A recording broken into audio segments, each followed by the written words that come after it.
एक दिन सुरेश देर रात वीरान सड़क से गुजर रहा था। आज उसने ऑफिस में कुछ नहीं खाया था और भूखे पेट ही घर की ओर निकल पड़ा। कुछ घंटे गाड़ी चलाने के बाद उसे जोर की भूख लगने लगी। कुछ दूर और चलने के बाद अब सुरेश की हालत और ज़्यादा खराब होने लगी, बहुत तेज भूख के कारण। अब तो उसकी आंखें सिर्फ खाना ही तलाश रही थी। अब तो उसे गाड़ी चलाने के लिए ध्यान लगाने में भी मुश्किल होने लगी। फिर उसने गूगल मैप खोला और सब होटल और ढाबा खोज लिया, मगर 15 किलोमीटर से पहले कुछ नहीं था। तब उसने फिर से हिम्मत बांधी और गाड़ी को फुल स्पीड में चलाने लगा। कुछ देर बाद कहीं जाकर एक ढाबा दिखाई दिया। ढाबा देखते ही उसकी जान में जान आई। ढाबे पर पहुंचते ही ढाबे का मालिक बोला, आइए आइए साहब, बताइए क्या खाएंगे? मटर पनीर, छोले भटूरे, दाल चावल, पूड़ी कचौड़ी या मस्त लस्सी लेकर आऊं? सुरेश बोला, भाई साहब जो भी अच्छा खाना बना हो दे दो। ढाबा मालिक नौकर को खाना परोसने को कहता है। नौकर खाना लेकर सुरेश के सामने खाना रखकर जाने लगा। तभी सुरेश ने उसे आवाज दी, भाई पानी भी रख जाना यार। तभी वेटर पीछे मुड़कर गर्दन पूरी उल्टी घुमाकर कहता है, ठीक है साहब। तभी सुरेश ने चारों तरफ नजर घुमाई। ढाबा पूरा खाली था, सिर्फ मालिक और नौकर हैं। वहाँ टेबल एकदम गंदी।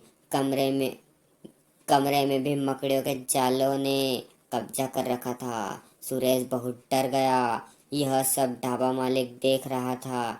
उसने तुरंत सुरेश को समझाया। मालिक ने कहा, यह भूतिया ढाबा नहीं है, यह तो बस रामू है ना। हर बात का यही नाटक होता है इसका। असल में यह बहुत ज्यादा योगा करता है तो इसकी गर्दन लचीली है। और देखो आज फिर से डरा दिया। इसको निकाल भी नहीं सकते ना। यहाँ वीरान जंगल में कोई आता भी नहीं काम करने। बाकी टेबल गंदा है क्योंकि ज्यादा लोग आते नहीं यहाँ। हालांकि लोग कहते जरूर हैं इस रास्ते पर होटल ढाबा बहुत चलता है, मगर असल में लोग यहाँ आते ही नहीं। गाड़ियाँ धूल उड़ाते हुए निकल जाती है। सुरेश सब समझ जाता है और वह बिना कुछ बोले रोटी दाल चावल छोले पनीर और फिर लस्सी सब चट कर जाता है। खाना खाते ही सुरेश को नींद आने लगी। इतने में ढाबा मालिक खुद ही बोला, ढाबा मालिक अब रुक जाओ, सुबह जाना। रात में इस रास्ते से जाना ठीक नहीं है। सुरेश बोला, ऐसा क्यों? आगे क्या लुटेरे हैं? क्या यह रास्ता सुरक्षित नहीं है? ढाबा मालिक, ना, अब आगे उससे भी ज्यादा खतरा है। मैंने कहा था ना कि इस रास्ते पर लोग कम आते हैं। इसलिए कम आते हैं क्योंकि रास्ता भूतिया है। 10% लोग ही यहाँ से बाहर निकल पाते हैं, बाकी बेमौत मारे जाते हैं। सुरेश, आखिर ऐसा भी क्या इस रास्ते पर? ढाबा मालिक, इस रास्ते पर आगे 50 किलोमीटर बाद एक बड़ा ढाबा पड़ेगा। वहाँ असल में कोई ढाबा नहीं है, कुछ भूतों का बनाया हुआ भ्रमजाल है। बहुत पहले वहाँ एक ढाबा हुआ करता था। ढाबा मालिक और उसकी पत्नी और उसकी एक जवान बेटी ढाबा चलाते थे। तभी एक दिन रात में करीब 2 बजे वहाँ कुछ लड़के आए। उन्होंने खाना मंगवाया तो ढाबे मालिक की जवान लड़की खाना देने आई, जिसको देखकर सारे लड़कों की नीयत बिगड़ गई। उन्होंने लड़की के माता पिता को बंधक बना लिया। उस लड़की से जब उस लड़की से बदतमीजी करने की कोशिश की। लड़की के पास टेबल पर चाकू था, जिससे उस लड़की ने आत्महत्या कर ली। अपनी बेटी की मौत उसके माता पिता नहीं देख सके और उन्होंने भी ढाबे पर ही खुदकुशी कर ली। लड़के तुरंत फरार हो गए। पुलिस को भी कोई सुराग नहीं मिला। तब से आज तक हर रोज लड़की और उसके माता पिता उन लड़कों का इंतजार कर रहे हैं और हर लड़के को रोककर ढाबे में ले जाते हैं और उन्हें वहीं उसी चाकू से मार देते हैं, ढाबे के पीछे वाले कुएं में डाल देते हैं। कहानी सुनते कहानी सुनते सुनते सुरेश को नींद आ गई और वहीं टेबल पर ही सो गया था। मालिक भी रजाई लेकर वहीं उसके बगल में आकर सो गया था। सुबह सुरेश ने नाश्ता किया और निकल गया। वह जाते जाते सोच रहा था, मुझे अचानक नींद कैसे आ गई।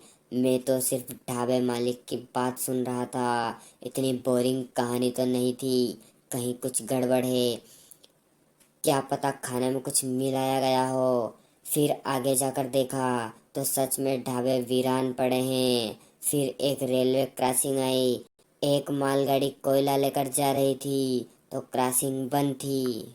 सुरेश ने देखा कि वहाँ ट्रैक्टर और ट्रक के टायरों के निशान सड़क के बाहर क्रॉसिंग के अलग बने थे। ऐसा लग रहा था कि यहाँ रोज ट्रैक्टर और ट्रक बाहर आकर खड़े रहते हैं।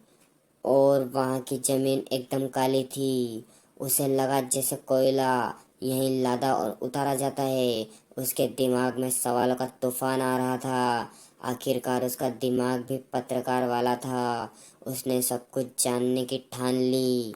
अगली रात उसी रास्ते से वापस आने लगा। वापसी में जब उसी तरह का एक ढाबा उस तरफ था जो क्रॉसिंग के लगभग 40-45 किलोमीटर दूर था। सुरेश वहां गया और बिना कुछ खाए पिए महज रास्ता पूछकर निकलने लगा तो ढाबे के मालिक ने भी वही कहानी सुनाई और सुरेश को रोकने की कोशिश की। बेटा बड़े बेटा बड़ों की बात मानो, यह रास्ता रात में जाने लायक नहीं है। रास्ते में भूतिया ढाबा है जो जबरदस्ती तुम्हें खींच ले जाएंगे और फिर तुम कभी वापस नहीं आओगे।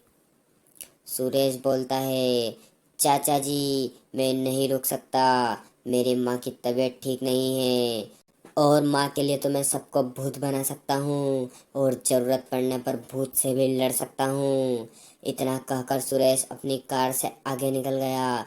10 किलोमीटर ही चला होगा कि रास्ते में खून के निशान मिलने लगे, जिसमें एक पैर आगे की तरफ जा रहा था तो एक उल्टा था। यह देखकर सुरेश डर गया और फिर गाड़ी की स्पीड बढ़ा दी।